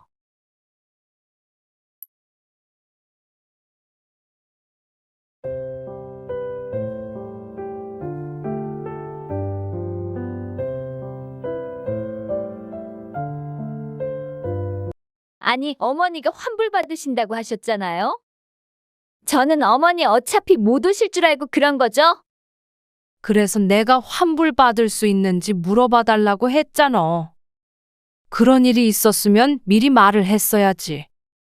말도 없이 그러면 어떡하니? 아까우니까 제가 대신 쓰려고 한 거죠. 그러니까 그걸 왜 말도 없이 그랬냐는 거야. 아니, 저는 어머니한테 서운해요. 제가 거기 다니고 싶다고 그렇게 말씀드렸는데 어머니는 공짜로 등록하신 다음에 제대로 다니지도 않으시면서 제가 가져가기 전에 어머니가 먼저 저보고 대신 다니라고 말씀해 주셨으면 좋았잖아요. 전 아까워서 그런 건데 그걸 가지고 뭐라고 하세요? 제가 뭘 잘못했다고요? 아니, 그러게 왜 내 걸 네가 아까워하냔 말이야. 내 건 다 네 거니? 왜 항상 그렇게 당연하다는 듯이 가져가냐고. 무슨 애가 이렇게 욕심이 많어? 거보세요. 어머니는 필요도 없으시면서 양보도 안 하시는 게 그게 욕심이 많은 거죠. 저는 어머니가 안 쓰는 거 가져다 쓰는 건데 알뜰하다고 칭찬하지는 못하실 망정 이렇게 전화로 사람을 몰아세우시고요. 너무 섭섭하네요. 안 쓰는 거? 참, 내가 필요 없긴 왜 필요 없니? 그리고 솔직히 어머니 연세에 수영복 입고 거기 가시는 것도 남사스럽기도 하고요. 어머니도 창피해하셨잖아요. 그래서 잘 안 가신 거 아니에요? 오늘 이야기 속 주인공은 63세 박금효 씨입니다. 그리고 박 씨의 며느리 34세 원수연입니다. 박 씨는 며느리와의 일이 이렇게 될 것이라고는 생각하지 못했습니다. 박 씨도 며느리의 유난스러운 행동들이 유쾌하진 않았지만 그렇다고 하나하나 짚어가며 따지기에도 남들에게 비웃음만 살 것 같았죠. 며느리에게 주는 것이 아까운 것이 아니었습니다. 그저 며느리가 박 씨의 것은 아까운 줄 모르고 부모만 자식에게 베풀어야 한다는 생각을 가진 것이 괘씸했습니다. 그리고 그것은 아들도 같은 생각인 듯 했습니다. 처음엔 정말 작은 것, 별것 아닌 것으로 시작되었습니다. 어머니 뭐 하고 계세요? 나 마트 가려고 하는데. 그래요? 그럼 저도 갈래요. 잠깐만 기다리세요. 그쪽으로 갈게요. 걸어서 10분 거리에 살고 있는 아들네. 5살 된 아이가 있는데 어린이집을 보냈습니다. 그래서 살림을 하고 있는 며느리가 종종 박씨네 집에 찾아오곤 했습니다. 주변에서는 그런 살가운 며느리를 봐서 좋겠다. 부럽다 하지만 박 씨는 최근 들어 그게 좋은 일인가 하는 의문이 들었습니다. 며느리와 함께 마트에 도착한 박 씨. 카트를 끌고 돌아다니는데 며느리는 장은 보지 않고 그 옆을 졸졸 쫓아다녔습니다. 너는 장 보러 온 거 아니야? 아니요. 저는 어제 왔다 갔어요. 그러면 뭐 하러 왔어? 어머니 심심하실까봐 말동무 해드리려고 왔죠? 그러니 하지만 며느리는 장 볼 것이 없다는 말과는 다르게 박 씨가 장을 보고 있는 카트 안에 하나 둘 물건을 넣었습니다. 아, 이건 어제 깜빡하고 못 샀네요. 그러면 너도 카트 가지고 와. 나중에 구분하기 힘드니까. 그 정도는 아니고요. 몇 개만 사면 되는데 뭐 하러요? 그런데 그렇게 말하면서 넣는 물건이 꽤 되었습니다. 박 씨는 한숨을 쉬었습니다. 다른 시어머니들이 부럽다고 할 만한 일에 한숨 쉴 일이 뭐 있나 싶겠지만 박 씨도 이유가 있었습니다. 어머나, 제 거는 제가 계산하려고 했는데 카드를 안 챙겼나 봐요. 장 볼 생각이 아니라서 제대로 확인을 못했어요. 어머니가 같이 계산해 주시면 제가 나중에 드릴게요. 바로 이것 때문이었습니다. 이렇게 장보러 따라와서 대신 계산해 준 것이 오늘이 처음이 아니었기 때문입니다. 아, 이건 따로 담아갈게요. 그러면서 3,000원짜리 마트 가방도 따로 챙기는 며느리. 며느리 몫으로 산 물건들이 언뜻 보아도 10만 원은 돼 보였습니다. 요즘 물가도 올라서 몇 개만 사도 10만 원은 훌쩍 넘었는데 며느리 것까지 계산하면 금액이 20만 원은 기본적으로 넘었죠. 나중에 준다고는 하지만 제대로 받아본 기억은 없었습니다. 박 씨도 아들네가 생활이 어려우면 딱하게 생각해서 먼저 불러서 사줬을 텐데 잠시 외벌이를 하고 있긴 해도 아들이 돈을 잘 벌어 먹고 살만 했습니다.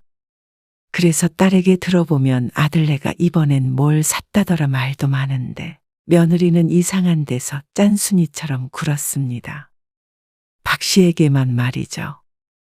박 씨가 마트에서 계산을 하고 나왔고 며느리도 자기 몫을 야무지게 챙겨서 나왔습니다. 집에 도착하자 며느리가 박씨네 집 앞 주차장에 세워놓은 차 트렁크에다가 마트 가방을 실었습니다. 너는 걸어서 10분 거리 오면서 차 타고 와? 장도 안 본다고 했으면서. 아, 혹시 몰라서요. 아마 작정하고 온 모양이었습니다. 그러고는 집으로 들어가는 박 씨를 따라 들어왔습니다. 어머니, 식사하셨어요? 아니, 이제 먹어야지. 잘 됐네요. 숟가락 하나 더 놔도 되죠? 며느리가 식탁 의자에 앉아서 말했습니다. 박 씨가 장봐온 것을 정리하고 요리를 하는 동안 며느리는 앉아서 이런저런 이야기를 했습니다. 그 학부모가 얼마나 자랑하던지 나중에 자기 집에 오면 보여주겠다고. 진짜 얄미워요. 입만 열면 시어머니가 뭐 사줬다. 어휴 지겨워. 그러니 어? 그런데 어머니 밥솥 바꾸셨어요? 이번에 새로 산 박 씨의 전기밥솥을 가리키며 말하는 며느리. 전에 쓰던 건 고장 나서 버렸어. 이거 몇 인용짜리예요? 10인용인가? 10인용이요? 어머니 혼자 계시는데 왜 이렇게 큰 걸로 사셨어요? 그냥 너희가 집에 올 때도 있고 그러니까. 아, 저희는 3인용인가 4인용인가 그런데. 그래서 너무 작은 것 같아서 바꿀까 했거든요. 너희는 3명이니까 3인용이면 된 거 아니야? 그러면 먹을 때마다 매번 밥을 새로 해야 되니까요. 그러면서 말끝을 흐리는 며느리. 그러지 말고 어머니 거랑 저희 거랑 바꾸는 거 어때요? 저희 밥솥도 산지 1년밖에 안 됐어요. 뭐? 바꾸자고? 다 같이 모이는 것도 1년에 몇 번이나 되겠어요. 저도 산지 얼마 안 됐는데 바꾸는 것도 낭비 같고. 그래서 고민하고 있었거든요. 어머니는 혼자 사시니까 괜찮죠? 다음에 올 때 밥솥 가지고 올게요. 신이 나서 말하는데 박 씨는 얼떨떨한 기분이었습니다. 동환 씨 힘들게 일하는데 그런데 헛돈 쓸 수는 없잖아요. 아들을 들먹이며 하는 소리에 결국 고개를 끄덕이고 말았습니다. 밥솥도 한두 푼 하는 것도 아니고 10년 만에 새로 사며 박 씨도 나름 설레는 기분을 느꼈었는데 순식간에 헌 밥솥으로 바꾸게 생겼습니다. 그리고 밥을 먹고 치우는데 며느리는 박 씨를 전혀 거들지 않고 박 씨의 살림살이에 관심이 많아 보였습니다. 이리저리 구경하다가 소파 근처를 기웃거리더니 며느리가 말했습니다. 어머니, 이거 사신 거예요? 그건 지연이가 어깨 아프다 그랬더니 사줬어. 아, 형님이요. 그러더니 어깨 마사지기를 들고 이리저리 뜯어보는 며느리. 아니, 요즘에 동환 씨가 야근도 많이 하고 그래서 어깨가 아프다고 그러더라고요. 그래서 저도 하나 살까 했죠. 이거 좋아요? 괜찮은 거 같던데. 시원해. 어머니 혹시 잘 안 쓰시면 저 이거 가져가도 돼요? 왜 안 쓴다고 생각한 것인지 박 씨도 소파 팔걸이에 항상 걸어놓고 썼습니다. 아냐, 나도 매일 해. 좋으니까 하나 사. 아, 그러면 이거 가져가서 좀 써보고. 좋으면 저도 살게요. 그건 괜찮죠? 가진다는 것도 아니고 빌려달라는데 거절할 명분이 없었습니다. 다시 가지고 올 거지? 아, 그럼요. 이번엔 박 씨도 신신당부를 했습니다. 이렇게 가서 돌아오지 않은 박 씨의 물건이 한 트럭은 됐으니 말이죠. 역시나 그리고 나서 깜깜 무소식이었습니다. 박 씨의 딸은 며느리의 이런 행동을 질색했습니다. 오죽했으면 며느리가 오는 날에는 이런 건 다 숨겨놓으라고 할 정도였습니다. 그리고 박 씨도 며느리의 이런 행동 때문에 며느리의 방문이 달갑지만은 않은 것이었습니다. 자기 돈은 아깝고 남의 돈은 안 아까운 듯 보이니 말이죠. 그리고 2주쯤 지난 어느 날 박 씨의 생일이었습니다.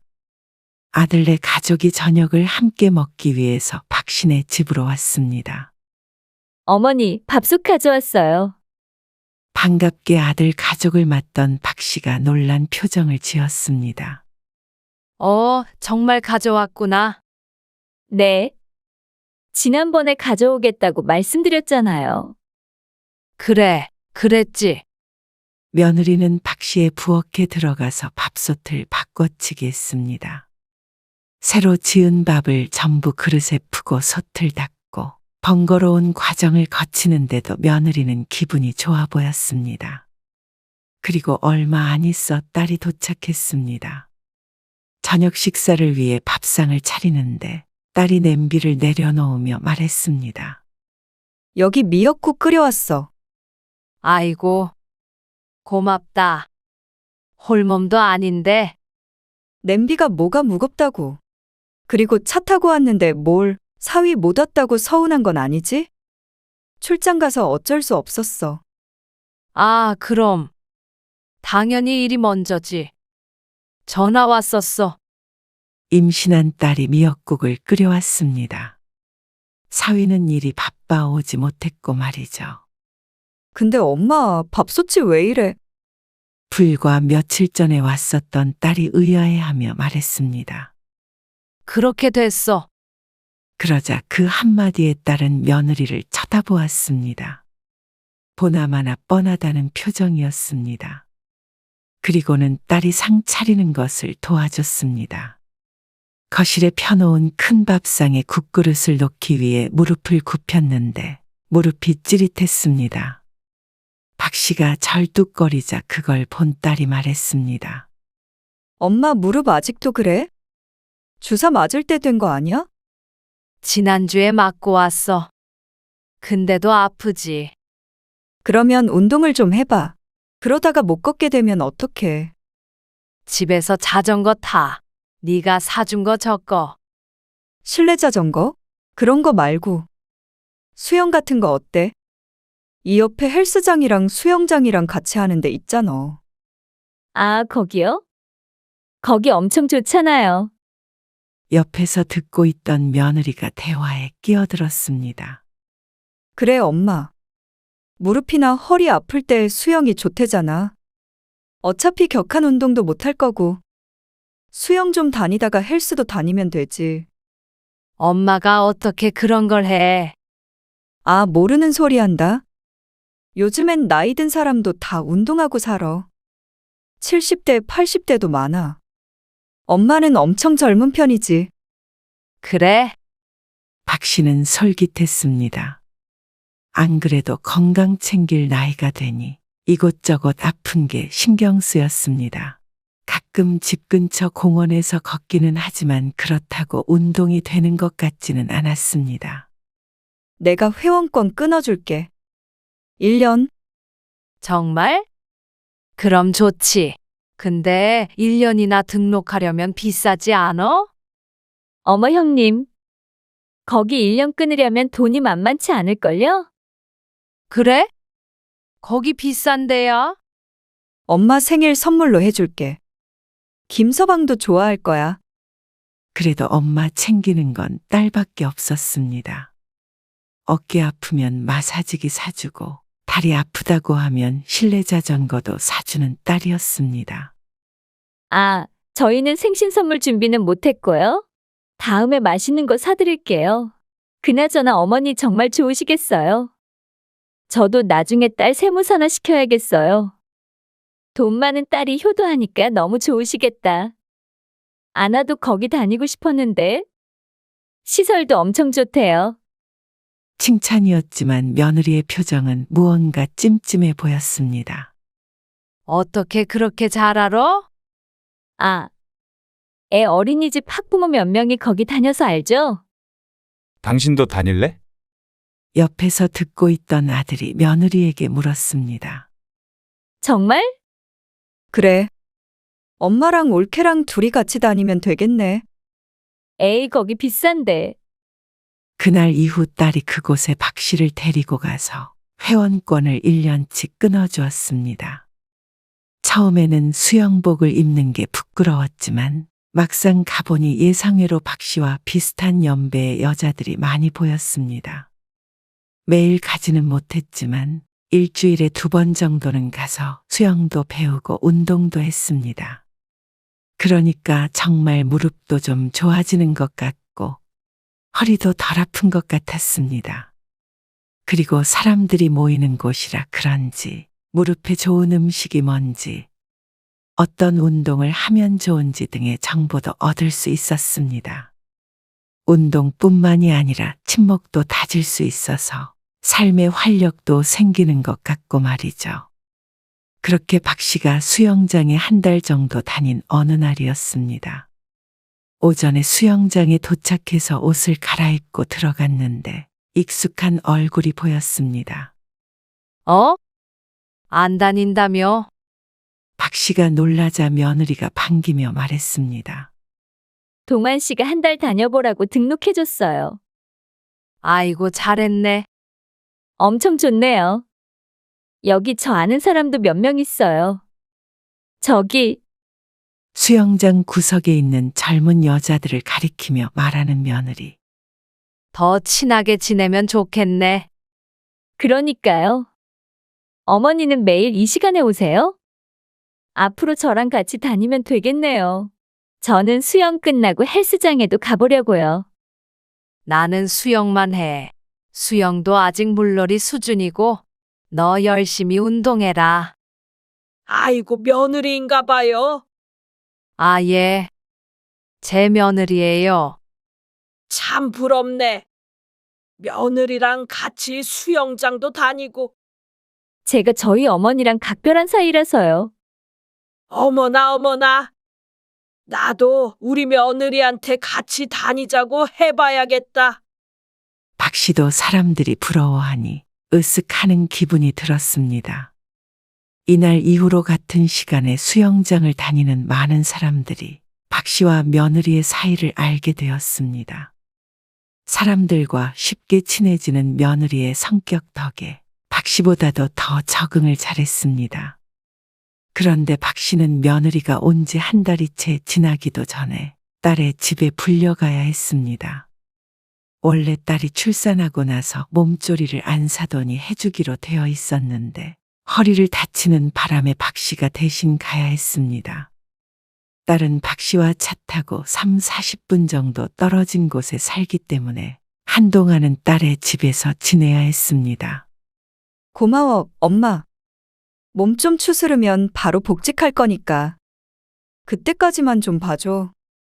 어차피 집에서 쉬는 거 딸에게 도움이라도 줄 수 있다니 다행이었습니다.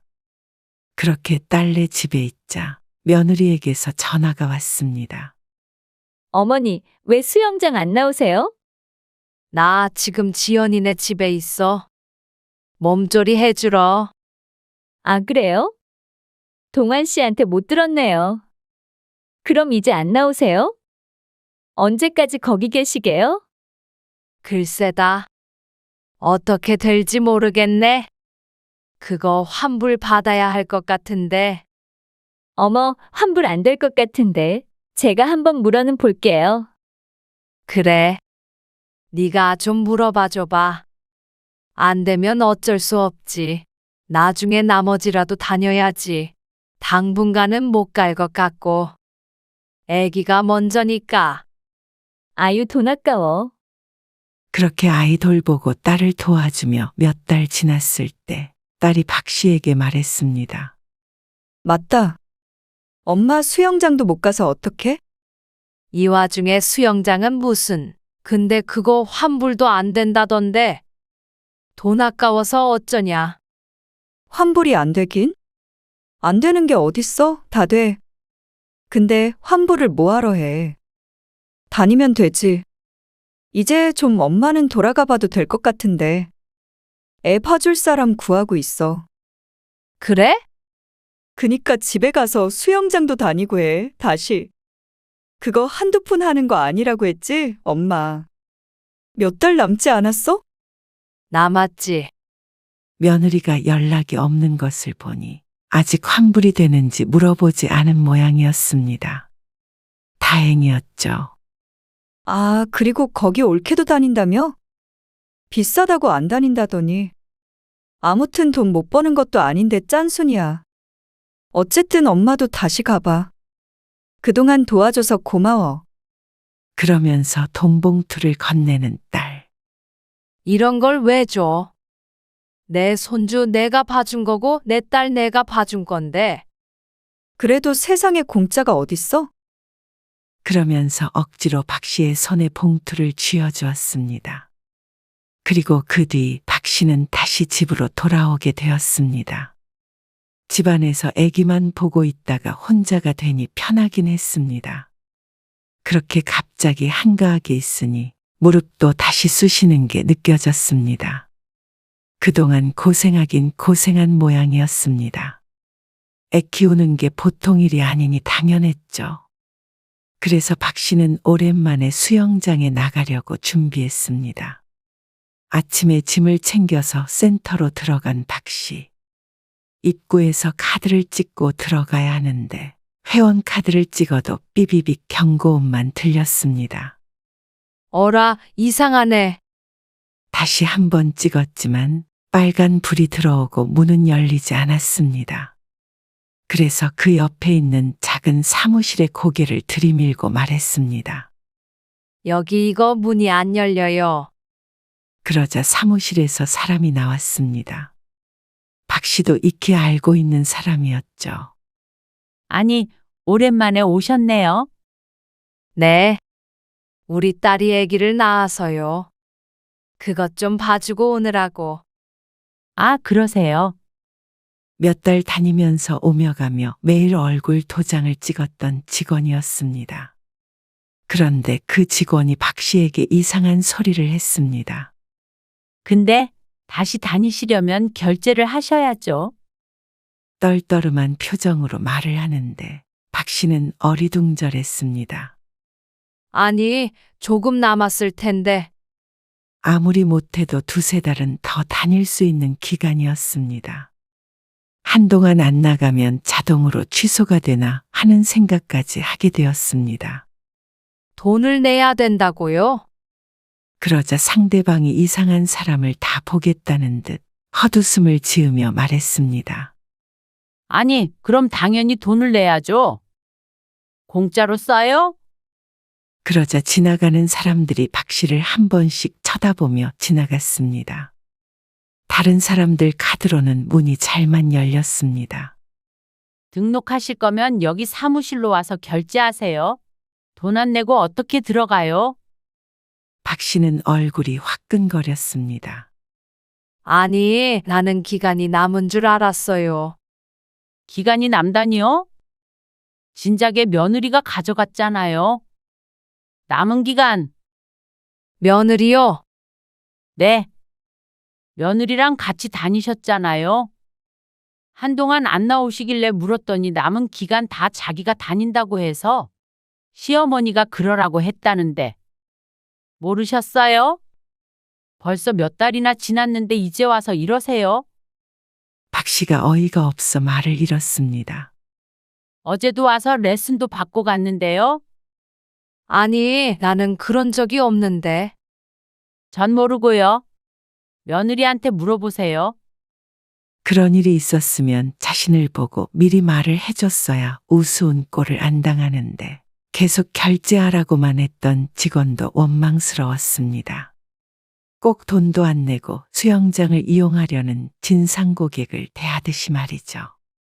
그런데 본인한테 확인도 안 하고 그렇게 마음대로 바꿔도 되는 건가요? 그러자 직원은 오히려 화를 냈습니다. 아니, 지난번에 며느리라고 나한테 같이 인사도 했고, 여기 그 사람이 며느리라는 거 모르는 사람이 없는데, 그럼 당연히 그런 줄 알고 바꿔주지? 왜 나한테 그래요? 우리가 환불해준다고 했는데, 뭐하러 그러냐고? 환불해서 다시 등록하면 똑같은 거 아니냐고 하도 그래서 특별히 바꿔준 건데, 이렇게 나한테 뭐라고 해요? 아니, 난 못 들어서. 집안일을 가지고 괜한데 화풀이하고 그러지 마세요. 둘이 알아서 해야지 내가 무슨 죄야.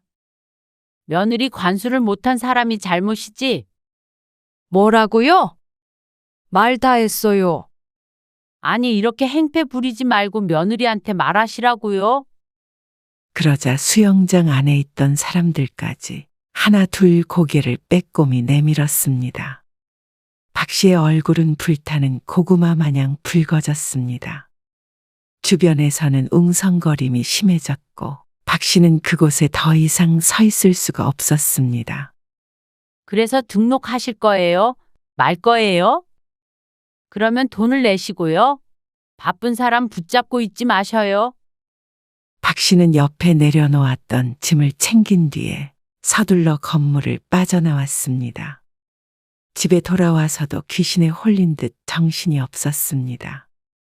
아직도 가슴이 쿵덕쿵덕 널뛰기를 했습니다.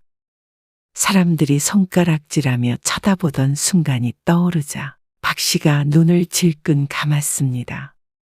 살면서 이렇게 창피하고 속상한 때가 없었던 것 같았습니다. 박 씨는 찬물을 벌컥벌컥 마셨습니다. 그리고는 떨리는 손으로 며느리에게 전화를 했습니다. 네, 어머니. 어쩐 일이세요? 너무나도 태연하게 전화를 받는 며느리. 박 씨 대신 며느리가 다닌 지 한참 됐다고 했으니 그동안 여러 번 통화했는데도 자신에게는 말하지 않았던 것이었습니다. 어차피 잘 가지도 못하는데 말만 했다면 박 씨도 흔쾌히 그러라고 했을 것입니다. 왜 몰래 그런 일을 해서 박 씨가 이런 일을 겪게 하는지. 그래도 박 씨는 며느리에게 화내지 않으려고 노력했습니다. 너 수영장 계속 다니니? 아니요. 요즘에 못 가요. 그런데 또 거짓말을 하는 며느리를 보니 박 씨는 착잡했죠. 그동안 며느리가 욕심이 많다는 것은 알고 있었지만 이렇게 음흉한 줄은 모르고 있었습니다. 집에서 뭘 가져가든 탐내든 그저 그러려니 했었습니다. 오늘 수영장 다녀왔다. 네? 형님네 계셨던 거 아니었어요? 며느리가 화들짝 놀라 물었습니다. 등록된 기간이 끝날 때까지 끝까지 말하지 않으려 했던 것 같았죠. 오늘 내가 얼마나 망신을 당했는 줄 알아? 아니, 어머니가 환불 받으신다고 하셨잖아요. 어차피 못 오실 줄 알고. 그래서 내가 환불 받을 수 있는지 물어봐 달라고 했잖아. 그런 일이 있었으면 미리 말을 했어야지. 말도 없이 그러면 어떡하니? 아까우니까 제가 대신 쓰려고 한 거죠? 그러니까 그걸 왜 말도 없이 그랬냐는 거야. 그러자 며느리가 오히려 적반하장으로 따졌습니다. 아니, 저는 어머니한테 서운해요. 제가 거기 다니고 싶다고 그렇게 말씀드렸는데 어머니는 공짜로 등록하신 다음에 제대로 다니지도 않으시면서 제가 가져가기 전에 어머니가 먼저 저보고 대신 다니라고 말씀해 주셨으면 좋았잖아요. 네가 한마디만 물어봤어도 지연이랑 상의해서 그러라고 했을 거야. 저는 당연히 어머니가 형님네 더 있을 줄 알았죠. 그래서 아까워서. 아니, 그러게 왜 내 걸 네가 아까워하냔 말이야. 내 건 다 네 거니? 왜 항상 그렇게 당연하다는 듯이 가져가냐고. 무슨 애가 이렇게 욕심이 많어? 거보세요. 어머니는 필요도 없으시면서 양보도 안 하시는 게 그게 욕심이 많은 거죠. 저는 어머니가 안 쓰는 거 가져다 쓰는 건데 알뜰하다고 칭찬하지는 못하실 망정 이렇게 전화로 사람을 몰아세우시고요. 너무 섭섭하네요. 안 쓰는 거? 참, 내가 필요 없긴 왜 필요 없니? 그리고 솔직히 수영복 입고 거기 가시는 것도 남사스럽기도 하고요. 어머니도 창피해하셨잖아요. 그래서 잘 안 가신 거 아니에요? 그걸 왜 네가 판단하느냐고. 너는 네가 내 걸 훔쳐갔다고는 생각 못하니? 뭐라고요? 훔쳐요? 아니, 긴 말 필요 없어. 그냥 원래대로 다 돌려놔라. 원래대로요? 그래. 정말 너무하시네요. 그깟 돈 몇 푼에 어떻게 며느리한테 이렇게 하세요? 남들이 들으면 비웃어요? 그러더니 전화를 끊어버리는 며느리. 박 씨는 어이가 없었습니다. 화를 낼 사람이 누군데 말 끝내기도 전에 먼저 끊어버리는 며느리에게 박 씨도 화가 났습니다. 그리고 며느리는 무엇이 잘못된지 전혀 모르고 있었습니다. 며느리의 말대로 박 씨도 돈 몇 푼에 쪼잔하게 굴고 싶지는 않았습니다. 그런데 1시간쯤 뒤에 아들에게서 전화가 오자 박 씨는 아들도 꼴보기 싫어졌습니다. 엄마, 그거 수영장 몇 개월치 드리면 돼요? 드리긴 할 건데, 그래도 그렇게까지 하세요. 애 엄마가 울고불고 해요. 어차피 안 쓰는 거 애 엄마가 좀 쓰면 어떻다고. 도둑이라고까지 하셨어요? 너까지 그러니? 너도 똑같다. 엄마가 왜 그랬는지는 궁금하지도 않지? 수영장 때문에 그런 거라면서요. 왜 그렇게 쪼잔하게 그러세요? 저 같으면 그렇게 시어머니한테 잘하는 며느리 공짜로 수영장 끊어주겠어요. 그래? 나 쪼잔하다. 그러니까 네 마누라한테 밥솥이랑 내 안마기랑 작년에 가져간 냄비 세트랑 아무튼 다 돌려달라고 전해. 지난번에 장 볼 때 나왔던 돈도 내가 영수증 찾아볼 테니까 다 보내. 알겠어? 얘들이 정말 지들 돈만 돈이야? 아니, 그거 몇 푼이나 한다고. 1푼을 하든 2푼을 하든 달라고? 박 씨도 며느리처럼 전화를 툭 끊어버렸습니다. 아주 날강도들이 따로 없었습니다. 지들 건 지들 거고 엄마 거도 지들 거인 줄 아는 자식들이었습니다. 남들은 며느리가 집에 자주 온다고 부러워했지만 박 씨는 이제 자주 좀 안 왔으면 했습니다. 처음 보았을 땐 알뜰하다고 생각했는데 그게 아니었습니다. 지금 생각해보면 그렇게 욕심 사나운 며느리가 없었습니다. 베푸는 것 하나 없이 뭐 하나 가지고 갈 것 없나 기웃기웃. 그래놓고 주지 않으면 징징대고 박 씨를 오히려 치졸한 사람을 만들었죠. 부모의 것은 당연히 자신의 것이라고 생각하는 자식들은 박 씨도 사양이었습니다. 이렇게 앞으로 며느리가 안 오면 속이 다 시원할 것 같았습니다. 딸도 이 이야기를 듣고 혀를 찼습니다. 며느리에게선 연락이 오지 않았고 아들에게선 연락이 계속 왔지만 받지 않았습니다.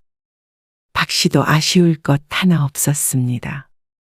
오히려 앞으로는 살림살이 보전할 것 같아서 다행이었습니다.